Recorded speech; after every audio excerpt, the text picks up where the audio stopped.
todos, muito bem-vindos ao nosso Pé das Quartas em modo mesa redonda. Já sabemos que a mesa não é redonda, é quadrada, mas contamos com a vossa presença para animar esta mesa hoje. Como é que funciona aqui as nossas mesas redondas? A discussão é sempre centrada num conjunto de investigadores ou outros intervenientes mais proativos no tema, que estão no fishbowl, não é? No aquário, nessas cadeiras azuis, mas, e a discussão está mais centrada neles, mas todos os outros que estão à volta podem participar na discussão, só têm é que vir até aqui à cadeira azul. Quando acabam de colocar a sua questão, voltam para o lugar. Quem vai estar a moderar esta sessão é a investigadora Carla Varanda, é doutorada em Ciências Agrárias, e online hoje temos um convidado também, que não foi possível estar aqui connosco presencialmente.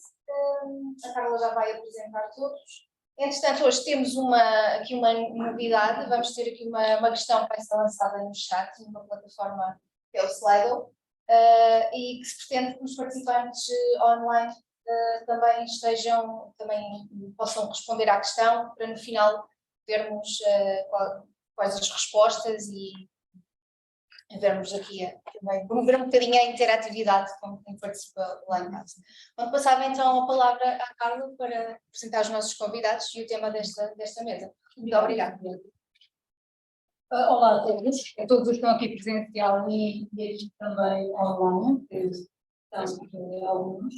Eu, antes de passar aqui à apresentação dos convidados, muito agradeço terem aceitado este convite, vou fazer aqui um pequeno resumo do tema. O que vamos falar hoje, aqui nas mesas redondas, é a inovação e tecnologia em agricultura, portanto, da agricultura de precisão à agricultura digital. A transformação digital em agricultura é inevitável e é hoje uma realidade. A agricultura tem vindo a evoluir de forma a usar a tecnologia para praticar uma agricultura o mais eficiente possível, rentável, segura e com menores impactos ambientais. Portanto, hoje estamos a assistir a uma nova revolução em agricultura. O setor possui maquinaria avançada, tecnologia de ponta, com ferramentas inteligentes e sofisticadas que estão a mudar o modo como se faz agricultura. O aparecimento do GPS, a aplicação na agricultura, foi o início de várias soluções tecnológicas. A tecnologia em agricultura, caracterizada no início do século como a agricultura de precisão, 3.0, tem evoluído rapidamente para uma agricultura digital, 4.0, caracterizada pela automação e conectividade que permite otimizar todo o processo de produção. Atualmente utilizam-se veículos autónomos, drones, imagens aéreas, tecnologia de satélite e robôs, com sensores de temperatura e umidade, entre outros, que nos podem permitir chegar a decisões mais precisas e de maior confiança. Portanto, apesar de tudo o que temos ao nosso dispor neste momento em termos de tecnologia, existem ainda algumas barreiras que têm de se ultrapassar. A mudança de mentalidade dos agricultores mais tradicionais, a falta de formação adequada, até algumas barreiras de conexão e comunicação que muitas vezes impedem ainda o sucesso da aplicação e desta tecnologia. Mas, para nos falar do que tem sido feito em termos de tecnologia e inovação em agricultura e também todas estas barreiras e dificuldades encontradas, temos connosco aqui os nossos convidados, o engenheiro Nuno Silva, que está aqui online. O engenheiro Nuno Silva é licenciado em Engenharia Eletrónica e Telecomunicações e mestre em Telecommunications for the Industry, desempenhou funções na área de gestão de produto e atualmente integra a equipa de inovação aberta e empreendedorismo da Altice Labs, onde também desempenha funções na área da gestão de projetos. Temos connosco o professor André Sá, que é licenciado e mestre em Engenharia Geoespacial e doutorado em Geodésia e Cartografia, com foco nos sistemas globais de posicionamento e navegação por satélite. É professor no Instituto Politécnico da Guarda, onde leciona várias unidades curriculares no âmbito da geomática e é atualmente diretor do curso de Engenharia Topográfica. Em 2017 cofundou a Termovigo, que é uma empresa que atua nas áreas da geodésia e geomática. Temos connosco a doutora Cátia Pinto, que é doutorada em genética molecular e tem expertise na digitalização das comunidades microbianas associadas com plantas e o solo e na caracterização de potenciais agentes de biocontrole para uma agricultura sustentável. Foi diretora numa startup AGTEC, com ênfase na modulação da funcionalidade do solo para o aumento da produtividade e recuperação da saúde e fertilidade do solo e é atualmente secretária executiva do Laboratório Colaborativo para a Inovação Digital na Agricultura, SF Colab, Smart Farm Colab. Temos aqui da casa o professor José Rafael, É licenciado em Engenharia Agrícola e doutorado na área da modelação de erosão hídrica, concluiu a graduação em Agricultura de Precisão, é professor catedrático do Departamento de Engenharia Rural da Universidade de Évora, é diretor do curso de mestrado em Tecnologia em Agricultura de Precisão e participa em vários projetos com financiamento elevado, entre os quais o projeto recentemente aprovado e financiado pelo PRR, Sustentabilidade da Atividade Agrícola, suportada por processos e tecnologias inteligentes, do qual a Universidade de Évora é líder.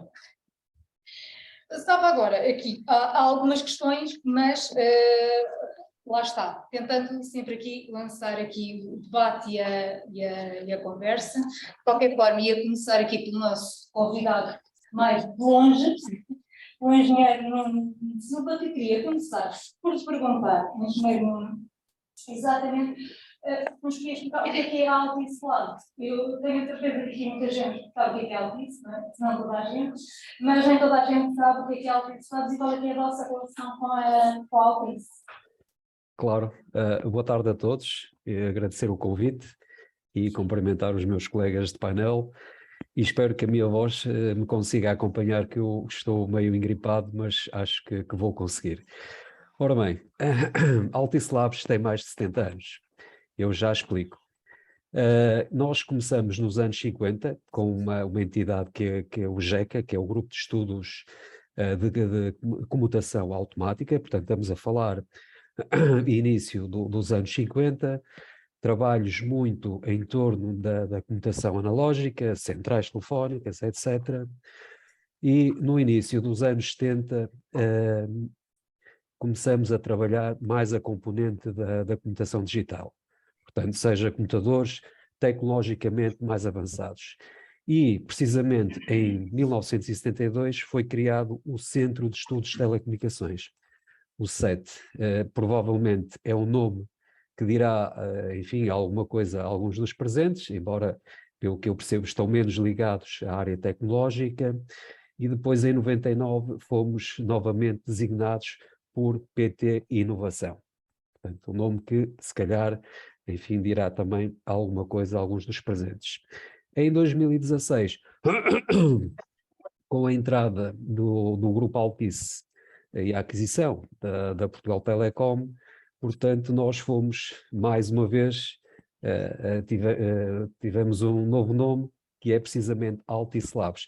De facto, a Altice Labs existe formalmente desde 2016, mas tem todo este histórico, todo este legado desde o início dos anos 50. Permitam-me aqui só uma nota de curiosidade, não me querendo alongar muito.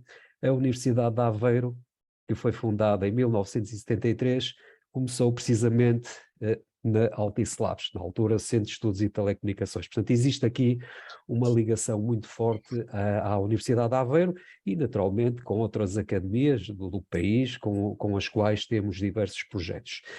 Uma última nota, que penso que também as pessoas não estarão a par: a Altice Portugal pertence a um grupo internacional, que é o Grupo Altice, que tem geografias em 5 países: Portugal, França, Israel, Estados Unidos e República Dominicana.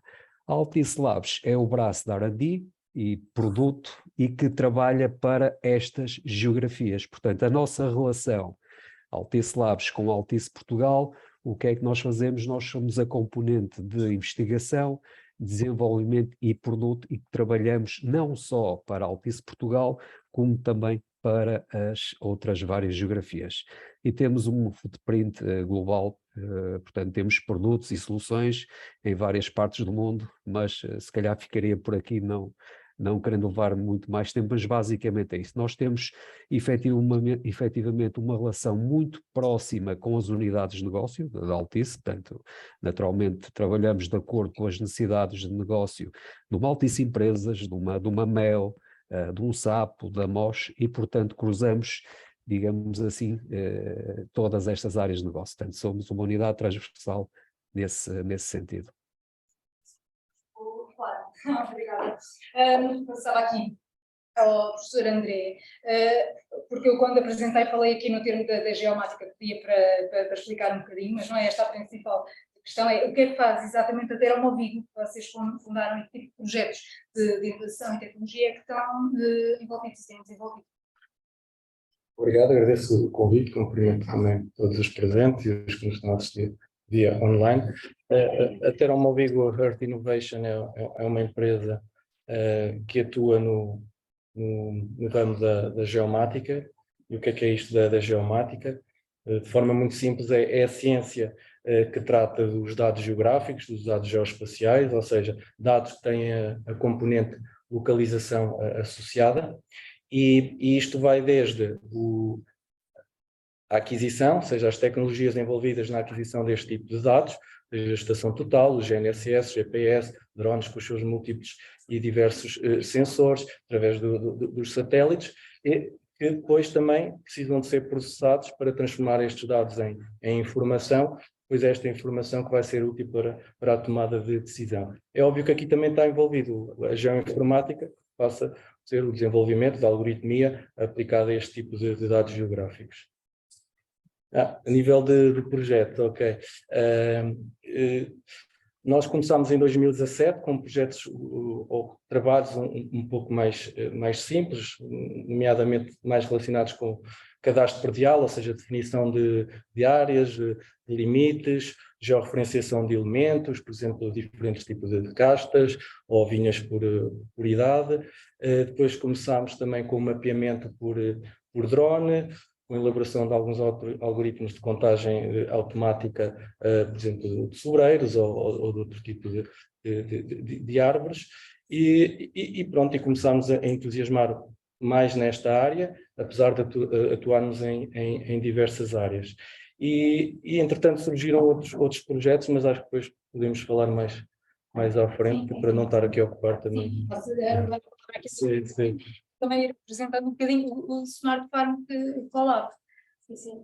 Boa tarde a todos. Antes de mais, muito obrigada. É uma honra estar aqui convosco na Universidade de Évora, neste polo magnífico, a cumprimentar os meus colegas de painel e toda a audiência aqui no polo e também online que nos acompanha. Se calhar nós já temos aqui uma vantagem, não é? Na hora do almoço, eu fui-me explicando um bocadinho o que era o Smart Farm Colab, mas antes de explicar aquilo que é o Smart Farm Colab, interessa saber o que é um laboratório colaborativo. Esta é a grande base da nossa formação.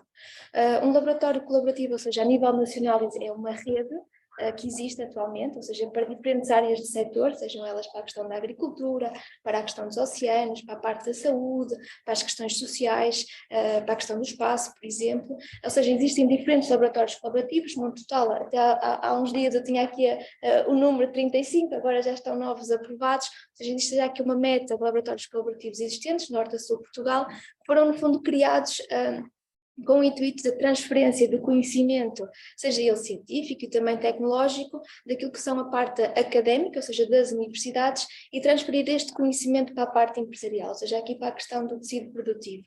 O laboratório colaborativo, neste caso o Smart Farm Colab, como o próprio nome indica, é o único a nível nacional para a digitalização ou inovação digital para o setor agrícola. Onde é que nós estamos? E fica já aqui o convite também para nos visitarem. Estamos em Torres Vedras, no Linhavo de Dois Portos, e como é que nós operamos basicamente de uma forma muito geral? Ou seja, nós somos uma entidade considerada as entidades hélice quádrupla, isto porquê? Porque reunimos um consórcio de membros ou associados da parte académica, da parte empresarial. Temos também aqui um município que está integrado, depois a parte dos centros de competência, laboratórios de Estado, e que no fundo esta transferência do conhecimento científico e tecnológico só faz sentido se nós tivermos acoplado todas estas entidades.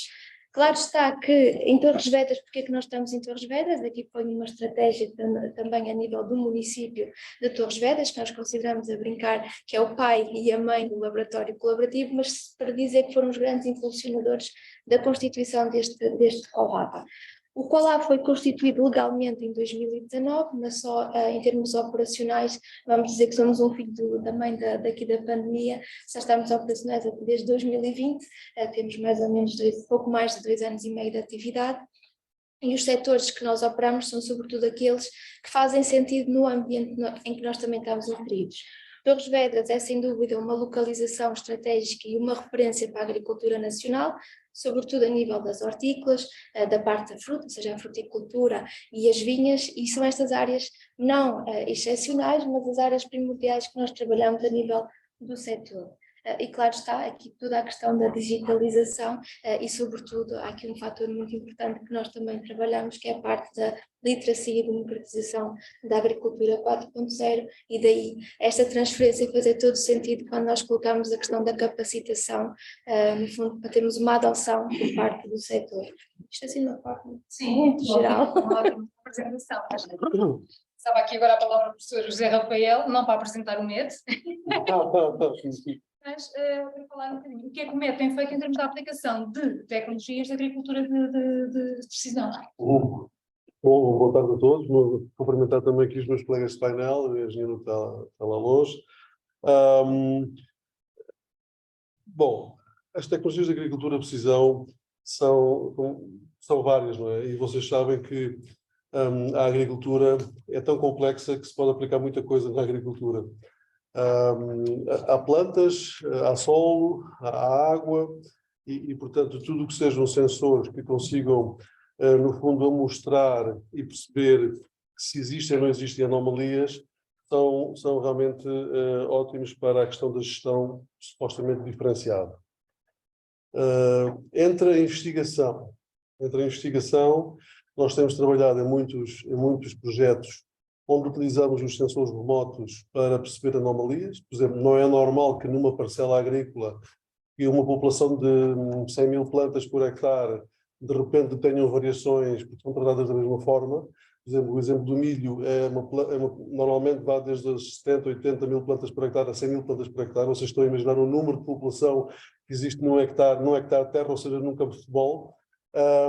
E depois perceber com estes sensores, neste caso remotos, que temos trabalhado muito, e depois também com sensores próximos, diagnosticar problemas que podem realmente ser possíveis de resolver, mas não serem economicamente viáveis de resolver. E, portanto, este também é uma parte importante. Ou seja, aqui a agricultura de precisão, as tecnologias, no fundo, têm que dar aqui um aporte de vantagem ou económica ou ambiental, porque hoje em dia a questão ambiental, vocês não sei se estão a par, mas neste momento já começa a pagar fazer ambiente, fazer natureza, em oposição a fazer alimentos, como vocês, não sei se perceberam nos últimos meses, que a Comissão Europeia já está a discutir a questão, nomeadamente, da neutralidade climática a nível europeu, para todos os parceiros europeus. 2035 é o limite. E, portanto, é interessante que nós, quando começamos a praticar aqui e noutros lados também um pouco estas técnicas da agricultura de precisão e a tentar, como dizia a Cátia, convencer e formar os empresários agrícolas, o ambiente era algo muito teórico.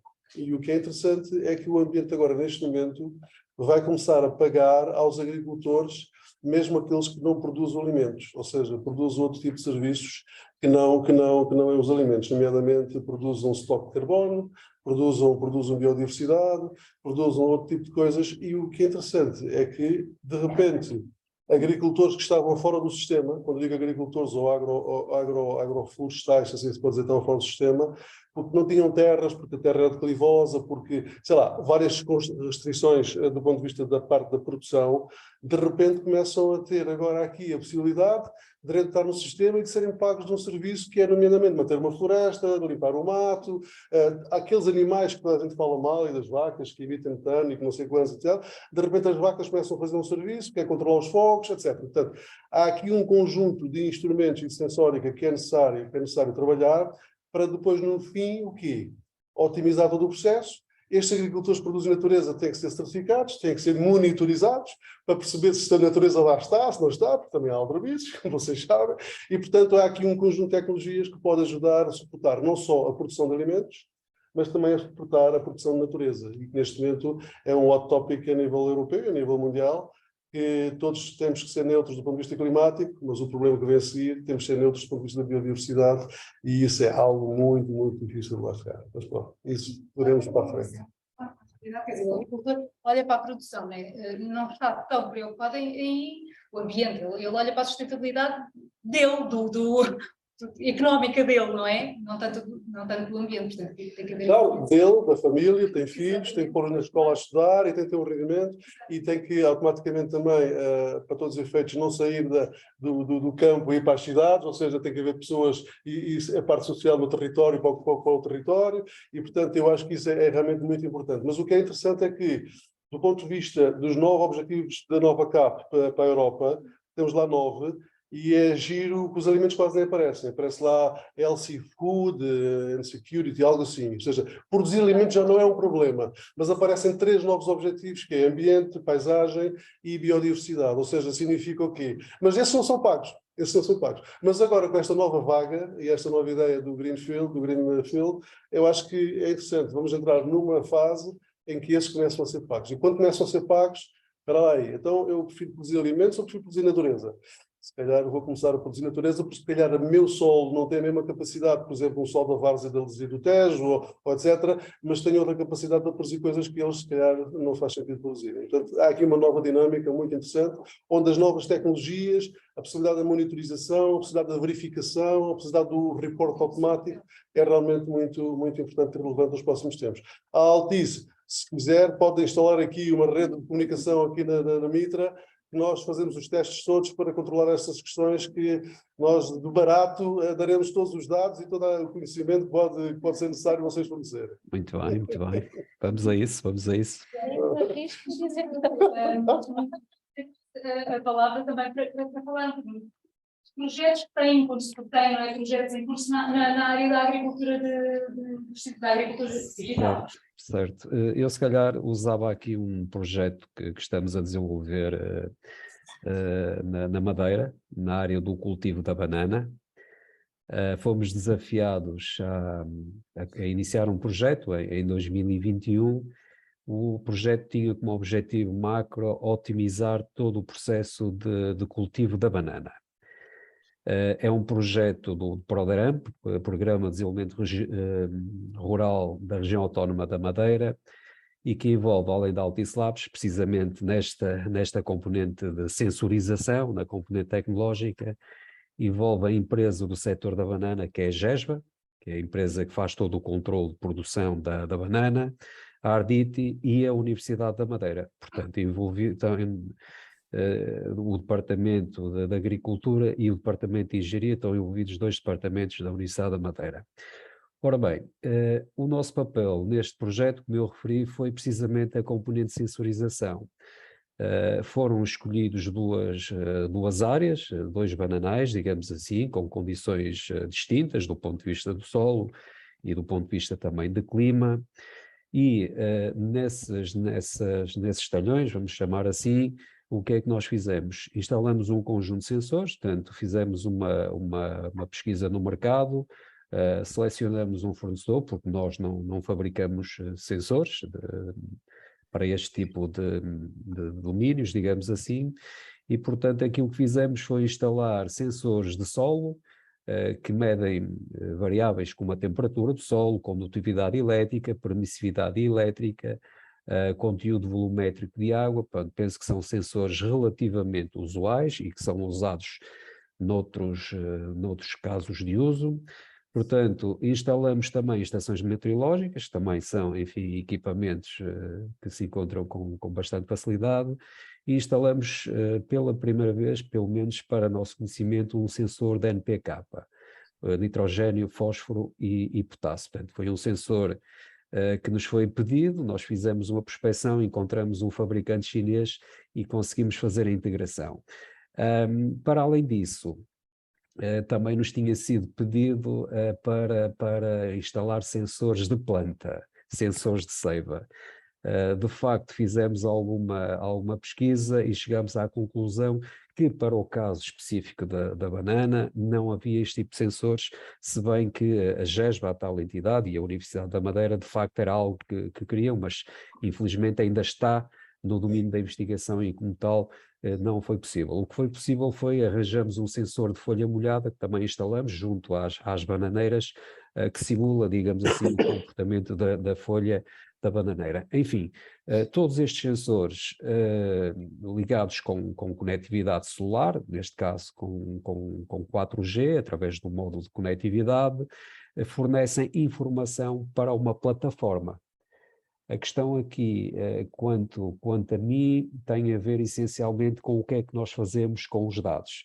Falamos aqui em agricultura de precisão, agricultura digital, eu se calhar introduzia o termo agricultura de dados. De facto, nós podemos ter imensos dados, o que é que nós fazemos com eles, essa é que é a questão. O professor José Rafael referiu, e bem, de facto, toda essa informação pode ser centralizada numa plataforma, que é uma plataforma que se chama LiveGreen, pronto, deixa aqui o nome, pode-se ligar a estes sensores, como se pode ligar a qualquer outro tipo de sensores, os que usam, por exemplo, no caso que referiu. Depois, aqui, a arte está com o que é que nós fazemos com os dados. De facto, além da parte de reporting e dashboarding, estão a ser trabalhados algoritmos de inteligência artificial para perceber quando é que é, e o caso concreto que temos é quando é que deve ser feito o corte do cacho das bananas, qual é a altura ideal. Portanto, este é um conhecimento, é uma aprendizagem que nós estamos a meter na plataforma, naturalmente é um conhecimento que existe por parte dos agricultores, mas que nós, através de procedimentos de machine learning e inteligência artificial, queremos equipar a plataforma com estes algoritmos para o quê? Para percebermos de facto, imaginem um cenário que não está a ser feito no projeto, mas que já foi equacionado para uma fase 2, é termos um drone, por exemplo, que consegue, através de uma câmara, tirar fotografias aos cachos e dar a informação a dizer, ok, este cacho está pronto para cortar. É um exemplo. De facto, este projeto não entrou em facetas tecnológicas mais complicadas, digamos assim, irá fazê-lo sim numa fase 2, onde poderá ser equacionado então o uso de drones, por exemplo, inclusive para o próprio transporte do cacho de bananas a zonas inacessíveis, enfim, na Madeira há muitas zonas de difícil acesso, e em que, enfim, o trabalho, encontrar pessoas para fazer este tipo de trabalhos pesados é cada vez mais difícil, por causa um caso concreto poderá ser efetivamente a utilização de drones. Os drones ainda têm limitações em termos dos pesos que podem transportar, portanto há um conjunto de desafios associados. Mas pronto, deixava só aqui esta nota, o nosso papel neste projeto base, significa Banana Sensing, foi toda a parte da sensorização e conexão à plataforma e depois toda a parte de inteligência artificial, e é uma plataforma que está disponível, terei todo o gosto em apresentar numa futura sessão, hoje provavelmente não será o momento. Muito obrigado. Obrigada. É interessante, nós temos a tecnologia a trabalhar para nós, mas temos nós dar toda a informação para a tecnologia a trabalhar para nós. Mesmo. Eu usava aqui agora a palavra aqui ao professor André, porque eu vi que vocês tiveram então um projeto lá Caixa, que é Agriculture Innovation Using Remote Sensing. O que é que consiste este projeto? Okay, então, se calhar voltando um bocadinho atrás, ou seja, aqueles projetos que há bocado estava a evidenciar, falei-vos que tínhamos começado com coisas assim mais simples, de georreferenciação de elementos, depois começámos com algoritmos de extração automática para contagem de árvores, taxas de crescimento de vegetação, por exemplo, e começámos a entusiasmar com isto e começámos a criar uma plataforma que era a VineSense, que lia, como estava a falar agora também aqui em sensores, lia a informação em tempo real de sensores de solo, acedia também ao site de meteorologia do IPMA para saber qual era a previsão atmosférica para fins depois também de irrigação, e depois tinham um histórico dos voos à medida que eles iam sendo feitos, com o cálculo também automático de alguns índices vegetativos. A questão é que, enquanto nós estávamos a desenvolver isto, começámos a deparar que a adoção deste tipo de tecnologia, depois, afinal, não é como nós esperávamos. Eu não estava muito por dentro da componente agrícola, nem de lidar com produtores e agricultores, e reparei nisso. Afinal, isto não está como nós achávamos que estava. E então começámos a pensar em projetos que envolvessem a democratização da tecnologia. E foi assim que surgiu este projeto WERS, em que a ideia foi pegar em imagens que são gratuitas, provenientes do Sentinel-2, que têm uma resolução de 10 metros, e aplicar a essas imagens algoritmos de super resolução, que já são utilizados e que foram bastante utilizados até para reconhecimento facial, nessas imagens, em que o treino seria dado pelas imagens obtidas por drone, que são imagens de alta resolução. Pronto. E com isso depois calcular todos aqueles índices vegetativos, e desta forma conseguimos uma variabilidade tanto no solo como na planta, que não é possível com estas imagens gratuitas. Basicamente este treino é com algoritmos de machine learning e inteligência artificial, em que nós temos que treinar o algoritmo de forma a que ele represente na realidade a variabilidade que está a acontecer naquela cultura. E assim, de uma forma muito geral foi esse o projeto que está aprovado e que está a decorrer, sim. Só referir, este projeto foi Teromovigo, estamos a colaborar, faziam parte em parceria um laboratório colaborativo que é a Food for Sustainability, o IPG e a Universidade da Beira Interior. Sim, agora aqui com a doutora Cátia, falando aqui um bocadinho, vamos ter mais contacto com os agricultores, provavelmente, não é? E os agricultores contactam-nos de alguma forma para vocês terem resposta a algum problema que eles têm e depois ficam à espera que vocês entreguem essa tecnologia. Como é que é esse contacto com os agricultores? Nós temos aqui duas ações fundamentais. Uma delas é através, como eu referi na altura, a nível daquilo que são os nossos corpos, os associados no Smart Farm Collab. Felizmente nós temos aqui um centro de competências que trabalha diretamente também com a parte dos agricultores, e daí temos esta facilidade de estarmos a interagirmos muito facilmente com esta realidade agrícola, que nem sempre é fácil nós entrarmos em contato e comunicarmos. Aqui a questão é mesmo às vezes a própria comunicação. O INIAF também é esta facilidade, porquê? Porque o INIAF, tendo campos a nível nacional, e nós estando instalados até NUM, ou seja, provisoriamente as nossas instalações estão no INIAV de Esportes, que é a Estação Vitivinícola Nacional, mas, por exemplo, tomando aqui um grande exemplo, que é o INIAV da Alcobaça, mais ligado à cultura, eles tendo este campus experimental, o que é que permite? Permite que nós, por exemplo, uma das grandes questões quando nós queremos trabalhar também com a parte da tecnologia é demonstrar que efetivamente esta tecnologia funciona em condições reais, e a melhor forma que nós temos de demonstrar é utilizar estes campos experimentais e fazermos servir deles, e temos no fundo aqui dias abertos em que possamos convidar, e obviamente os parceiros, nós aqui aproveitarmos também dos eventos que os parceiros também façam, para termos esta oportunidade de demonstração. Porque é uma forma também de demonstrar que tecnologias, e como já foi aqui referido, existem muitos projetos, existem muitas tecnologias, existem muitos tipos de sensores, ou seja, aqui a grande dificuldade da própria produção é escolher exatamente o que ela é a melhor solução. E se calhar não é uma só solução ou várias, um conjunto de diferentes soluções. E no fundo aqui o nosso grande papel é sobretudo demonstrar que existem diferentes entidades, diferentes projetos, diferentes empresas que trabalham e têm as soluções, no caso do Smart Farm Collab, que também as temos, e a melhor forma é efetuarmos estes dias abertos, estes espaços de diálogo, por exemplo, em que colocamos não só a parte do setor agrícola, que possam falar efetivamente das suas necessidades, em contacto com outras empresas ou funções de tecnologia e outras entidades, e que no fundo seja aqui um diálogo aberto, ou seja, a nossa função aqui não é recomendar determinadas soluções ou determinadas tecnologias, no fundo é encaminhar e pôr aqui no fundo uma ação direta entre fornecedores de tecnologia, entre nós Collab e centros de competências. Claro está, que o centro de competências é aqui uma grande ajuda para nós termos estes contactos com os agricultores, e ainda falávamos há bocadinho que no nosso caso, como somos uma entidade mais recente, há esta dificuldade de, por vezes, nós também já temos aqui esta base de confiança, porque é necessário cada entidade ter uma base de confiança e transmitir esta confiança a quem depois no fundo vai utilizar essas soluções, e daí nós termos, ou seja, há esta fase de namoro que nem sempre é direta, juntamente com os agricultores, ou seja, daí nós servirmos como outras associações, outros centros de competências, no sentido de termos esta aproximação, que depois acaba por ter um efeito dominó, felizmente, porque se houver esta no fundo, simpatia e esta confiança, no fundo depois nós vamos ter a parte do setor, ou seja, aqui os empresários agrícolas nos vão também contactar no sentido de temos este problema, conhecem alguém ou podem auxiliar-nos a solucionar este problema.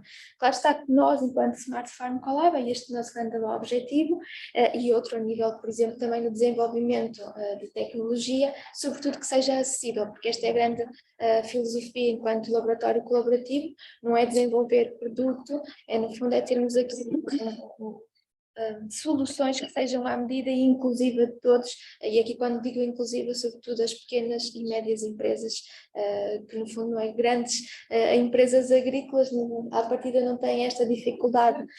Quer dizer, em termos de custo, quer dizer, isto por vezes representa custos muito elevados, não é? Estas tecnologias. Exatamente, aliás, até recentemente nós tivemos uma ação de um dos espaços de diálogo em que, ou seja, este espaço de diálogo que foi, isto é até dentro do projeto IBA, que nós fazemos a parte e que está a ser um grande desafio, que é também ouvir um pouco aquilo que é a parte do setor agrícola. E nestas ações em que nós reunimos, por um lado, os produtores, a parte dos professores tecnológicos, decisores políticos, ou seja, todos à volta, quase uma mesa redonda, ou seja, uma mesa redonda, efetivamente, todos à volta de uma mesa, e em que aqui o grande, se me permitem, se calhar a expressão ator, não é a expressão correta, mas aqui, ou seja, os atores daquele evento seriam, ou seja, foram os próprios produtores, porque eles tinham que ter esta voz. Nós queríamos ouvir as necessidades, porque muitas vezes nós preparamos eventos e showcases e às vezes há aqui nós perguntamos, porquê que não temos esta adesão tão grande, até é gratuito? Se calhar nós também temos que ouvir, não é? Não sermos só nós a falarmos, mas ouvirmos também a parte da produção. E era essa questão, que era a tecnologia, em muitos casos é cara, como é que nós podemos assegurar, ou como é que a nossa exploração é tão pequena, como é que nós poderemos ter acesso a esta parte tecnológica? E foi dentro dessa sessão, que até estava a parte do GPP, ou seja, o Gabinete de Planeamento e Políticas, falavam que nesta nova estratégia se vai falar muito em termos de serviços partilhados por parte até da parte das empresas, para haver esta acessibilidade também à parte tecnológica. Eu tenho aqui uma volta, sinto que dei uma volta, mas respondendo, nós trabalhamos em rede. Sim.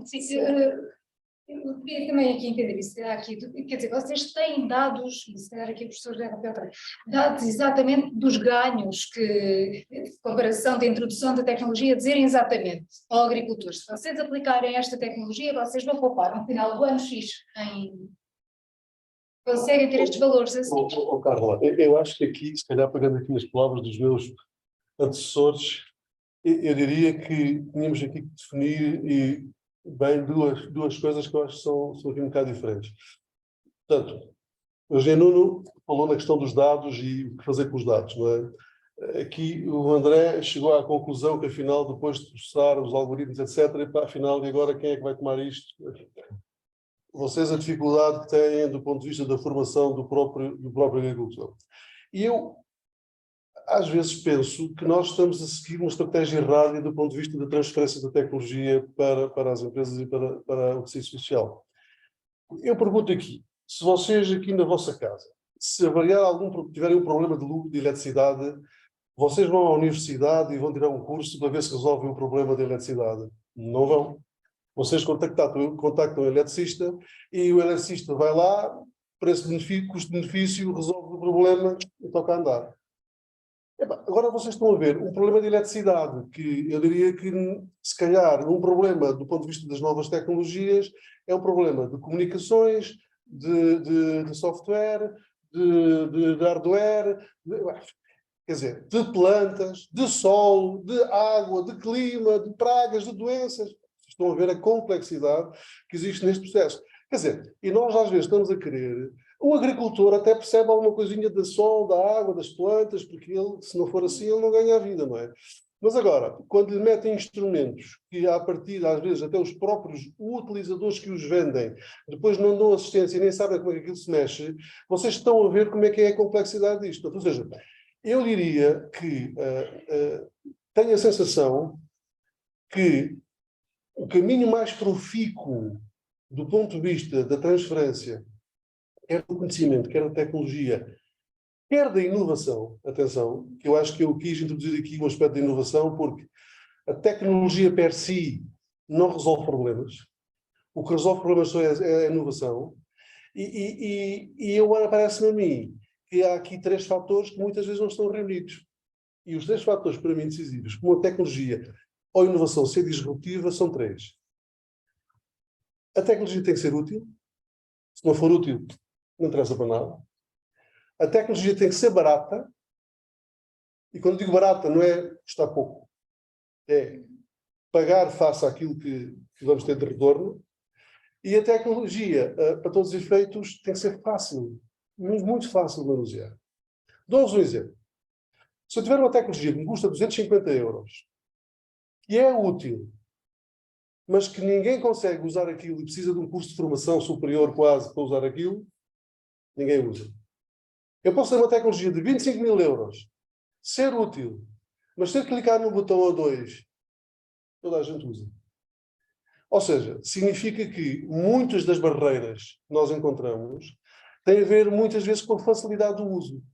E para o empresário agrícola, ou é clicar no botão ou 2 ou 3, ou então é voltar à universidade, que ele não quer sequer. Ele quer resolver problemas.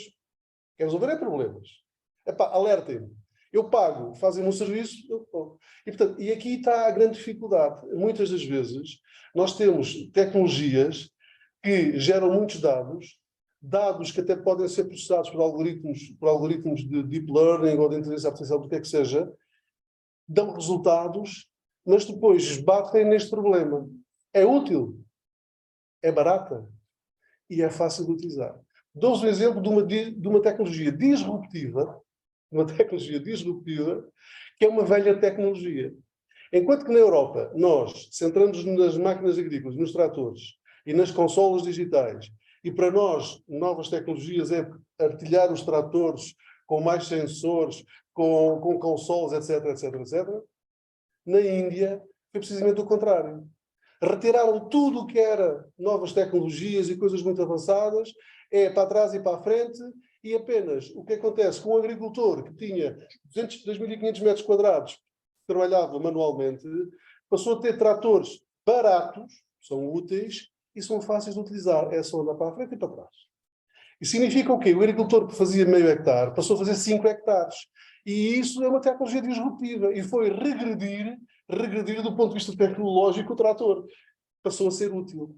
Não era, porque antes era caro e não se podia comprar.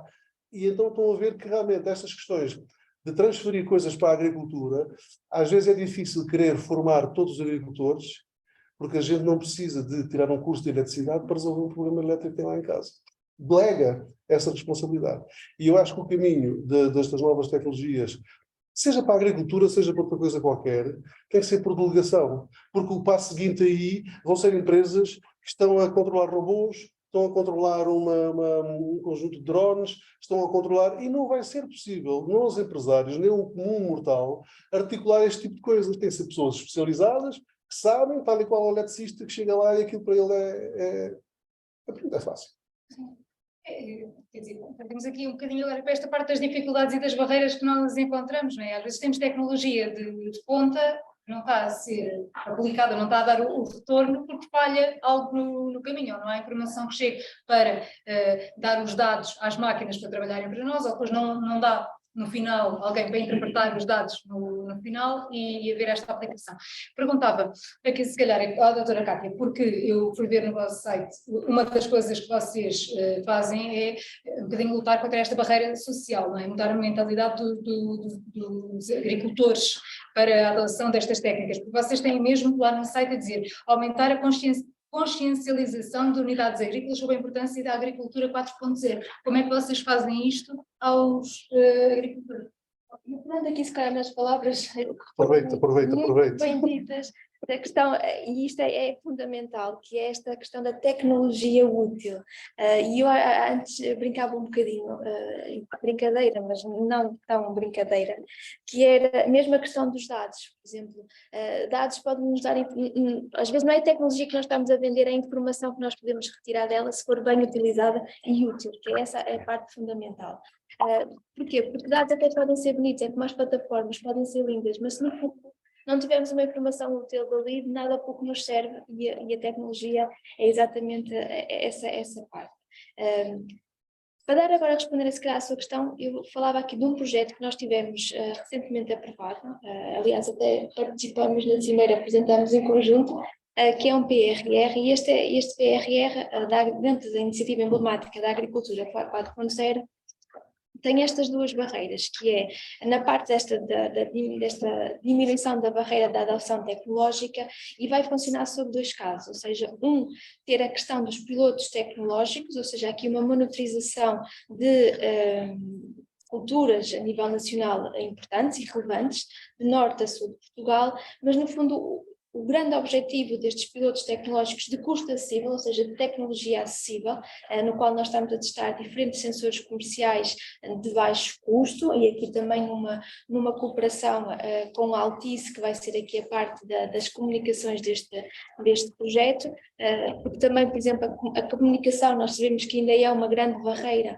ao nível da implementação da tecnologia em diferentes regiões, não é? Porque nós sem cobertura não podemos transmitir os dados, ou seja, e a parte satélite, queiramos quer não, ainda tem um custo bastante elevado, mas à parte disso, ou seja, este projeto tem esta componente de demonstração tecnológica, em que no fundo nós vamos fazer uma monitorização nestas diferentes culturas, mas mais que isso, que era o segundo ponto também que referiu, que era a questão da parte da capacitação, ou seja, a formação. Ao agricultor, ou seja, aos empresários agrícolas, e mesmo aos técnicos agrícolas, não interessa saber como é que um sensor vai instalado, ou como é que a operação desta parte de tecnologia.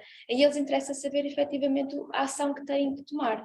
Não é? Mas para saberem esta ação, nós também temos que, no fundo, fazer parte, e uma vez mais, voltando aqui à questão anterior, trabalhar junto destas cooperativas e destas associações que trabalham com os próprios produtores, porque no fundo são eles os porta-voz daquilo que serão as ações em campo, ou o apoio, vamos chamar assim, que é o apoio.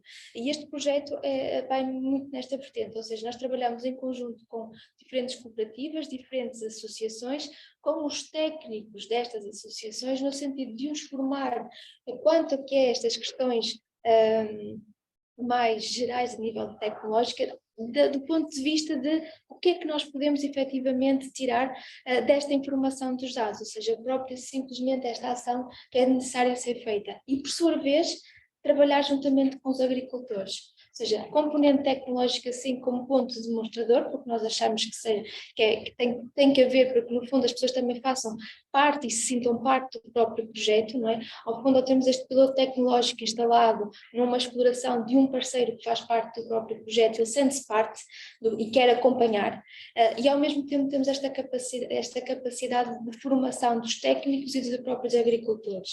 E mais que isso, ou seja, a parte e a componente desta questão de que aquilo que está sendo monitorizado em campo, ou seja, a parte tecnológica, nós queremos também juntar a questão do próprio produtor e dos próprios técnicos dentro do projeto. Como? Ou seja, nesta questão dos dados, uma coisa é o que está sendo monitorizado em tempo real, mas nós precisamos dos olhos a nível de campo. E serão esta questão holística, ou seja, não só a questão tecnológica, a questão do machine learning, mas também temos aqui esta interpretação, ou esta questão dos próprios produtores e dos próprios técnicos, que todos os dias acompanham estas explorações e que nos podem, no fundo, dar aqui inputs para validar o próprio modelo. E penso que neste modelo holístico em que todos estejamos integrados, poderá facilitar esta missão também social dentro destas componentes da tecnologia útil, ir efetivamente ao que é necessário, trabalhar a componente, obviamente, da comunicação e trazer resultados destes projetos que nós possamos também, não digo alterar políticas, mas fazer aqui algumas forças, não é, que nós necessitamos, e uma delas, sem dúvida, a parte da comunicação, não digo a comunicação entre pessoas, mas a comunicação dos dados que é fundamental. Sim, falamos aqui de algumas dificuldades, algumas mais dificuldades que encontram, temos aqui um peixinho externo, mas temos obviamente estas sociais e de formação, também de conectividade que existem. Agora passava aqui a palavra ao nosso peixinho externo. Olá, boa tarde a todas. Meu nome é Paula, sou estudante de doutoramento do MED e agradeço imenso as vossas intervenções. Eu queria trazer aos últimos minutos do MED às quartas uma questão que não foi falada até agora e o facto do rápido envelhecimento dos nossos produtores em Portugal. Como vocês sabem, grande parte dos atuais produtores são maiores de 65 anos e pronto, imagino que são dessas dificuldades que estamos a falar de transferir a informação e o conhecimento. Mas pronto, nomeadamente queria falar ou perguntar-vos como é que essas tecnologias ou os laboratórios para os que vocês estão a trabalhar estão a lidar ou quais são as perspectivas na atual situação, não? Falaram de democratização da tecnologia, falou-se de capacitar, de mudar a mentalidade, mas pronto, a realidade é que estatisticamente 50% dos produtores são maiores de 65 anos e estamos a falar que daqui a 10 anos os produtores não, pronto, estou a falar das pequenas produções, não vai estar ativos. Portanto, ouvi também muito falar com alta preocupação o facto de que se referem aos produtores como empresários, não? E não como produtores. E então pensei na questão de pronto, como é que estamos a encarar a realidade do despovoamento das nossas zonas rurais, como é que estamos a encarar a realidade da produção alimentar, do pequeno agricultor, da sustentabilidade dos territórios rurais. Isso eu queria saber qual é a vossa perspectiva, né? Difícil. Alguém quer atacar?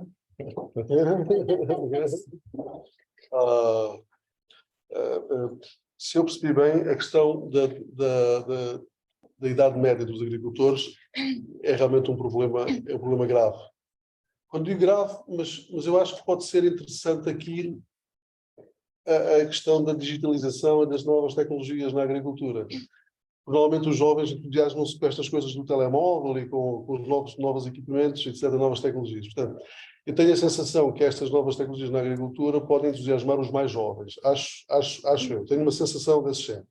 E mais ainda quando este modelo de agricultura que nós vivemos até agora vai mudar e, em vez de produzirmos só alimentos, produzirmos também natureza, eu acho que também vai entusiasmar os jovens e até famílias que vão sair das cidades e vão para as zonas rurais, porque se calhar têm melhores condições e melhor qualidade de vida, porque já não vem a agricultura como algo que é só produzir alimentos, mas vem a agricultura como é produzir, se calhar, questões que têm a ver com a fauna, com a flora, e há aqui colegas que estiveram mais abalizados do que eu para falar sobre este assunto. E, portanto, eu diria que a agricultura vai deixar de ser vista como um indivíduo que é iletrado, que não tem preparação académica, que realmente, pronto, é uma profissão, se calhar, de segundo ou terceiro nível, que muitas vezes é entendida dessa forma, mas que se calhar vai começar a ser vista de outra maneira. Epá, produz alimentos, produz a natureza, recarga os aquíferos, ou seja, eu acho que a própria comunicação sobre os serviços que os agricultores vão fazer à sociedade e vão ser pagos por isso, não tenho a menor dúvida sobre isso neste momento, eu acho que vai valorizar a atividade agrícola e acho que vai promover muita gente nova ao território. A questão que se coloca aqui, e acho que é uma questão muito pertinente, tem a ver com a questão do fixar pessoas no território rural. Há aqui um perigo neste momento no mercado de carbono, que está a despontar aí, e a Austrália neste momento já está a senti-lo, que é, neste mercado de carbono fazem-se investimentos do ponto de vista de plantações imensas para sequestrar o CO2 da atmosfera, e é um serviço que está a ser pago ambiental a esse indivíduo que fez esse investimento, mas o que está a ver é que as pessoas estão a sair embora do território, ou seja, significa que essas plantações e floresta têm pouca atividade, e então as pessoas não têm nada para fazer e vão-se embora. E, portanto, o desafio na Europa, e eu acho que podemos aprender com estas coisas, é realmente que a atividade agrícola no território seja uma atividade muito mista E aqui na nossa região, então, temos uma atividade muito impressionante que é o montado. Ou seja, temos um misto de floresta, de agro, de animal, ou seja, atividades vegetais, animais e florestais, e integradas neste clima e ambiente que nós vivemos. E, portanto, eu acho que o sinal para o futuro tem que ser um pouco esse. Se nós focarmos só nos alimentos, se calhar as pessoas especializam-se e o território não é muito importante. Mas se as pessoas focarem também na produção de aspectos ligados à natureza, à floresta e outro tipo de serviços, até os serviços turísticos, a paisagem, etc., parece-me a mim que eu acho que vamos trazer mais pessoas e mais jovens para o território rural, que já não vai ser visto assim de forma tão negativa como se via há uns tempos atrás. Acho eu, mas isto... Já estamos na agricultura de enxada, Já não é isso. Já não é agricultura de enxada, já não é agricultura, inclusive de tratores e de ponta, não sei quantos, é a agricultura da sustentabilidade, do território, da paisagem, da fruição. Pronto, pronto, depois tem a tecnologia, seguramente. Se tivermos a Altice com a comunicação aí pelo território todo, vocês são os bandidos, vocês só têm as antenas na costa e aqui o território, a gente nem 2G tem, quanto mais 5G, na costa não, no interior, e se vocês depois tiverem, eu acho que o vosso modelo de negócio está um bocado errado, se vocês terem tudo aqui no interior, temos câmaras web em dia espalhadas por todo o lado, observar os fogos, os incêndios, etc.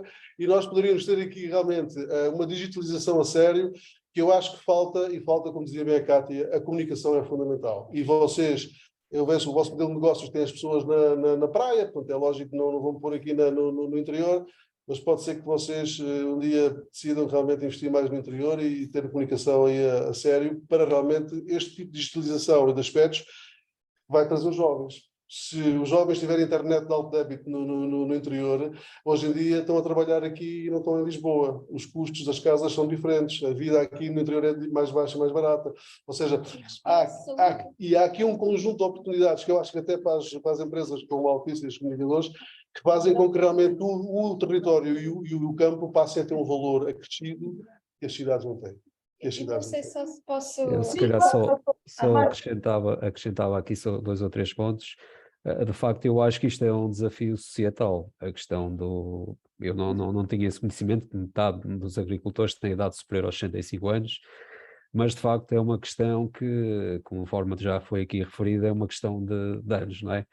Os jovens agricultores, e daqui a 10, 15, 20 anos, já nascem, digamos assim, com estas tecnologias nas pontas da mão. E, de facto, a tecnologia, a questão do preço, tudo é uma questão de tempo. Se olharmos para outros artefactos tecnológicos, reparamos bem que, ao longo do tempo, o valor, o preço vai diminuindo. E o mesmo vai acontecer para este tipo de sensores que estamos a falar. E, portanto, a Altice é uma empresa tecnológica, mas o que nós queremos pôr é tecnologia ao serviço das pessoas. Tecnologia para as pessoas serem mais felizes. Tecnologia, não a tecnologia per si. E, portanto, é nisto de facto que acreditamos. Outro ponto que foi aqui referido é como é que nós chegamos aos agricultores. Também ouvi e registro com satisfação que nos vários projetos que existem, existe uma componente de capacitação, precisamente de conseguir ensinar às pessoas menos tecnológicas, vamos chamar assim, quais os benefícios da tecnologia e como é que se usa a tecnologia. Aqui há um aspecto muito importante que eu também quero referir, e nós temos isso em atenção, que é desenhar as aplicações de uma forma simples, intuitiva e amigável.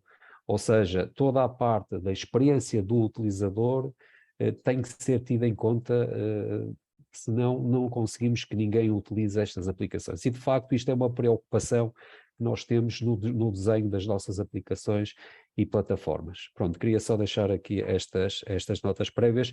Relativamente à cobertura, de facto, nós, enfim, cumprimos as obrigações de cobertura a que somos obrigados, naturalmente, projeto a projeto, e tem que ser assim, conforme compreendem, estamos abertos a analisar outro tipo de situações, outro tipo de coberturas. Portanto, isto eu estou a falar pelos meus colegas da área comercial, mas é assim que funciona. Eu próprio vos posso dizer que deste projeto do base, do Banana Sensing, projeto que eu referi há bocado, foi necessário também trabalhar aqui o aspecto de cobertura, não é?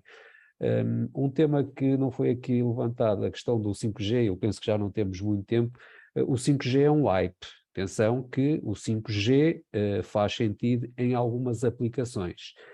Poderá não fazer sentido noutras aplicações e em que, por exemplo, o 3G ou o 4G servem perfeitamente. Neste momento, os casos típicos de utilização do 5G é na indústria, ok? Podemos transportar isto também para a agricultura, com tratores autónomos. Eu acredito nos tratores autónomos,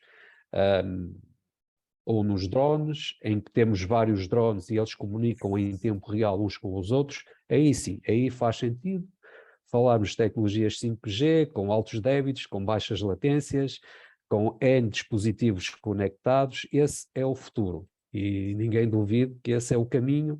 Não sei se daqui a 5, a 10, a 15 anos, mas esse vai ser o caminho, naturalmente, sendo necessário alimentar as plataformas e treinar os modelos específicos de domínio, ou seja, todo aquele know-how que está na cabeça dos agricultores, nós temos que ser capazes de os passar para as ditas plataformas através de algoritmos de machine learning e inteligência artificial e por aí.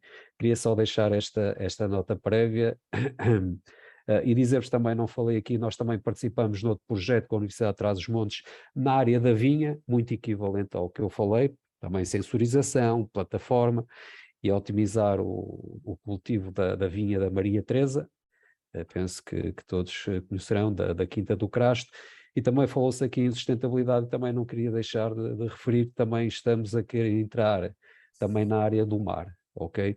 Portanto, vemos a área do mar, além do espaço, mas isso deixamos para outras núpcias. Também estamos a ver com muito interesse trabalhos na área do mar, nomeadamente no domínio da aquacultura, e eu, desconhecimento meu, não sabia que a própria Universidade de Évora tem um polo, tem em Sines, tem um polo, fiquei a saber, e portanto também pode ser que encontremos aqui algum espaço para trabalhar em conjunto. Peço desculpa se me alonguei, queria só dar estas breves notas. Vou vir aqui para fazer aqui uma pequena consideração final, porque já estamos mesmo a terminar. Passar aqui, a doutora Cátia pediu uma palavra. Sim, era só mesmo para complementar ainda na base daqui da questão que levantou e muito pertinente, e dizer que realmente esta agricultura que nós falamos não é uma agricultura como antigamente, há aqui fatores de atratividade, de atração, e por isso nós vemos muitas das pessoas que às vezes têm curso em engenharia agrónoma, mas no fundo vão alterar a sua vida, não é? O seu percurso para o mundo agrícola, porque há aqui esta atração cada vez, e por isso nós até podemos ver os novos empresários agrícolas, que são economistas de outras áreas completamente diferentes e muito bem. E aqui outra questão que é importante a nível dos territórios, que é trabalhar também a nível do território, torná-lo atrativo, e sobretudo a nível das infraestruturas. E eu vou tomar aqui só 2 exemplos de municípios, que é os que nós temos trabalhado, e nós estamos aqui a fazer qualquer publicidade, é daquele conhecimento que nós temos do qual nós trabalhamos, e que é a nível, por exemplo, do Fundão, que é muito falado, ou até da Angra do Heroísmo, já ali na Ilha Terceira dos Açores. E o que é que eles têm trabalhado muito? Têm trabalhado muito nesta questão da comunicação, não tanto a nível também a nível das redes móveis, mas, por exemplo, aqui de outro tipo de comunicação, que é a rede LoRa, e que vai permitir não só esta mobilização tecnológica, não só para o mundo agrícola, mas também para outros setores. Isto vai permitir também uma fixação de diferentes empresas no território e torná-lo assim cada vez mais atrativo, ou seja, esta base de infraestruturas, não só rodoviárias, mas também tecnológicas, de atração em termos de outras áreas, que podem fazer com que estes territórios, não é, no fundo, rurais, mas que tenham a atração da própria população, e nós vimos isto em plena pandemia, não é, o quão importante foram, e muita gente passou da parte das grandes cidades a irem trabalhar nestas zonas rurais. Aliás, a parte, eu até coloco aqui a parte, o melhor slogan que eu podia utilizar é a parte da saúde, sobretudo respirar, não é ar puro, que isso nós não temos necessidades. Mas pronto, muito básico, é só para aqui complementar a questão. Eu, rapidinho, só queria esclarecer ao Nuno Silva que o valor dos 50% corresponde aos pequenos agricultores, conforme aos dados do INE de 2020. Só para esclarecer que não era o total, provavelmente vai ser um bocadinho menor, se contemplamos o total, mas Ok, ok. eu faria menos aqueles de menores de 5 hectares, os mais Ok. pequenos. Obrigado, obrigado. Mas não tem nada contra os que têm mais de 50 anos, não é? Estou a brincar consigo. Eu tinha aqui só para as vossas considerações finais para terminarmos, porque já estamos aqui, até já passámos um bocadinho da hora, que era um bocadinho para lançar. Quanto tempo é que acham necessário para que a tecnologia de ponta esteja toda a ser usada e aplicada em agricultura, ou temos que assumir que a tecnologia está sempre bastante à frente da sua aplicação, já como acontece em outras áreas. Mas deixo as vossas considerações finais, peço que sejam breves, estamos aqui.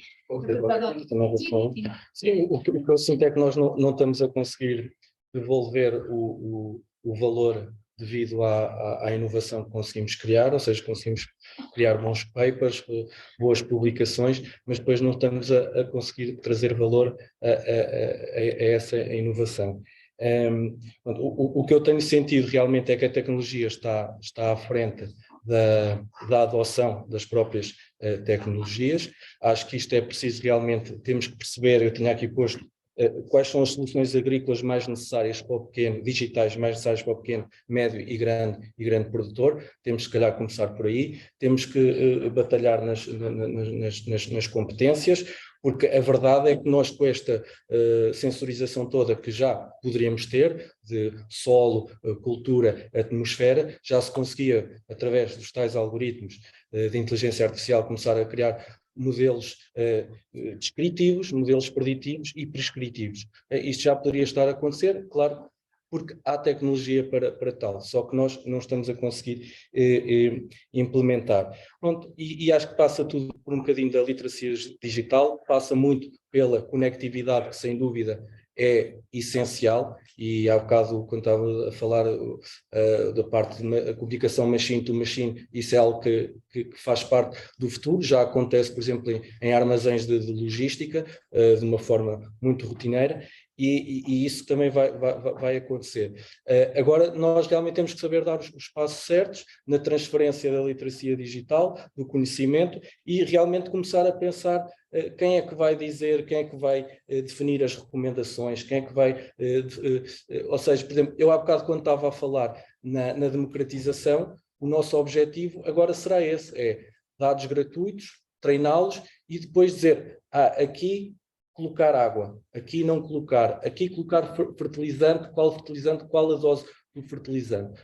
É óbvio que nós precisamos, que isto tem que ser colaborativo, quem é da tecnologia não percebe nada depois da parte agrícola, mas esse é o caminho que acho que temos que fazer, porque senão continuamos, a agricultura de precisão existe há 30, 40 anos, e nós ainda andamos aqui, publicamos bons papers, mas depois não conseguimos devolver o valor à inovação que criamos. Só eu a seguir, eu diria que estou desejoso que cheguem os robôs e que inundem os campos, estou desejoso mesmo. Eu acho que essa vai ser uma revolução muito interessante, porque um dos grandes problemas que a agricultura tem neste momento é a falta de mão de obra, e, portanto, a falta de mão de obra é realmente um problema muito grande que existe nos campos.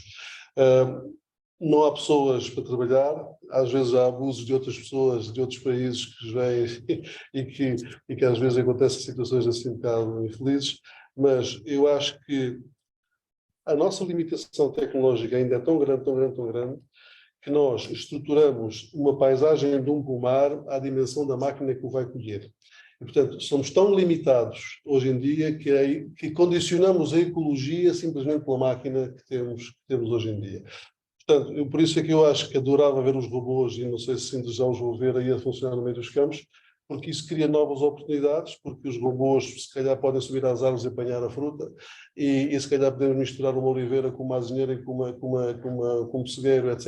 E, portanto, sem nenhumas limitações do ponto de vista das máquinas e das tecnologias, e seguramente aí caminharemos para um processo de uma agricultura mais biodiversa, é mais sustentável, e que se calhar eu diria que com equipamentos desses no campo vamos precisar de gente muito alta, muito competente do ponto de vista tecnológico para lidar com eles. Seguramente as empresas vão andar no campo, as empresas de ponta vão andar no campo, e os alimentos e a natureza vão ser um fator muito importante. Portanto, eu gostaria de ver isso ainda a funcionar no campo, mas não sei se vou conseguir ver, mas pronto, Estamos a trabalhar para isso.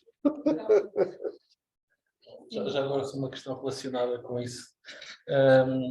O facto de a agricultura 6.0, 7.0 for a robotização e associada à inteligência artificial, portanto, o que é que impede de haver uma pessoa em Lisboa ou no Porto a mexer nas máquinas e as máquinas trabalharem aqui no Alentejo para o cultivo?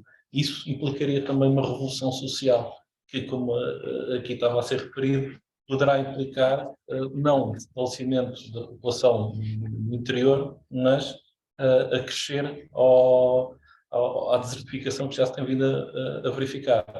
Estarei correto ou é uma visão muito pessimista? Pois, veremos. Não sei responder a essa questão. Tem que haver, cobertura tem que haver. Veremos. Pois, ou em vez de estar em Lisboa, podia estar nas Maldivas, não é? Podia estar nas Maldivas, que era bem melhor, se calhar. Então, eu ia pensar ser professora. Pois, não é? Podia estar nas Maldivas, vai controlar os equipamentos à distância. Não, eu acho que isso vai existir seguramente. Isso vai existir seguramente. Mas eu acho que a qualidade de vida nas cidades vai ser tão má e cada vez tão pior que as pessoas vão fugir das cidades. Ou então vamos criar cidades mais pequenas, assim, à volta das grandes cidades, e vamos andando para o campo, etc. Não sei como é que será a proporção, mas a qualidade de vida vai ser muito má mesmo. Eu não sei, mas eu acredito que o custo vai ser tão grande para manter uma ineficiência como cidade, como elas estão estruturadas neste momento, eu não sei se vamos aguentar as cidades como elas estão até agora. Não sei, não consigo responder a tudo. É difícil, é difícil. Bem, eu diria que efetivamente, nós necessitamos fazer sempre uma agricultura que faça sentido e que essa tecnologia acompanhe o sentido da agricultura. Isso quer dizer o que é que a tecnologia tem que ir ao campo e não ser apenas desenhada no escritório. Nós precisamos de ter uma interface de equipas multidisciplinares que possam nos dar, porque é muito fácil desenvolver e adaptar a tecnologia, mas lá está, bonitas coisas, se não fizerem sentido, continuam a ser bonitas sem sentido. Por isso eu acho que é uma agricultura sim que faça sentido, uma tecnologia que faça sentido e que esse casamento tem que ser, para que esse casamento tenha que ser perfeito, tem que haver essa combinação e trabalhar também com o próprio agricultor. Nós não queremos tirar o homem no campo, nós queremos apoiar o homem no campo.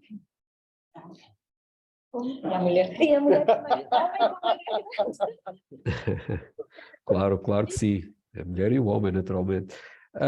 Sim, é difícil. Eu não tenho aqui a cartola mágica ou bolinha de cristal, melhor dizendo, mas eu diria que a expectativa é que até 2030, enfim, a agricultura se torne muito mais tecnológica. Eu estava até aqui a consultar aqui uma coisa do Horizon 2030, onde eles dizem caring for soil is caring for life. Targets by 2030, at least 75% of all soils in Europe are healthy for food, people, nature and climate. De facto, eu acho que nós estamos a dar os primeiros passos, mas eu não tenho dúvidas que o caminho vai ser este. Se pensarmos que no final do ano 2022 éramos 8 mil milhões de habitantes no nosso planeta, e que em 2030 vamos acrescentar 500 milhões de habitantes, ou seja, 8,5 mil milhões de habitantes, é o que dizem as Nações Unidas, nós temos que procurar uma agricultura mais tecnológica e permita-me acrescentar também mais humana. E digo mais uma vez, a tecnologia existe para tornar as pessoas mais felizes, os agricultores serem mais produtivos, naturalmente, como disse o professor, terem o dinheiro para mandar os filhos para a escola, alimentar a família, e portanto queria deixar só esta nota. De facto, eu acho que este vai ser o caminho. Já existem alguns projetos, pronto, percebo muitos papers que não saem, enfim, do papel, mas é um caminho, é o caminho que tem que se fazer, e só fazendo este caminho é que nós vamos lá chegar. Lembrei-me agora de um exemplo, por exemplo, aquela marca de tratores, a Kubota, já está a trabalhar, já tem tratores autónomos, portanto já há muitos fornecedores de tecnologia também a trabalhar nestas novas tendências mais disruptivas. Portanto, eu acredito que este que vai ser o caminho, e pronto, queria não sei quando, mas acho que devemos lá chegar. E portanto, 2030, eu diria que será interessante regressarmos, se calhar, a esta mesa redonda e de facto vermos se de facto isto se comprovou ou não. Até mais tempo, porque eu acho que isto ainda dava aqui mais pano para mangas, não é? Dava para estarmos aqui o resto da tarde a falar, mas estamos aqui a chegar ao fim do nosso tempo. Não sei se temos aqui alguma... Não, questões não Não, temos mas... tido. Posso é partilhar as nossa perguntas que virtual. foram feitas. Podem ver, quem está aqui também pode participar se quiser. Eu tenho ali o QR Code, então vão a slide.com e escrevam MED Quartas. Portanto, esse hashtag está aí para acederem e poderem votar. Mas o resultado até agora de só de 5 pessoas e até tivemos uma assembleia bem composta. Sim, mas pronto, foi novidade, não é? Sim. Eu queria agradecer a todos os convidados. Muito obrigada por terem participado. Foi muito produtiva, foi muito interessante e acho que ficámos todos aqui a aprender muito de agricultura de precisão. Obrigada. Obrigada.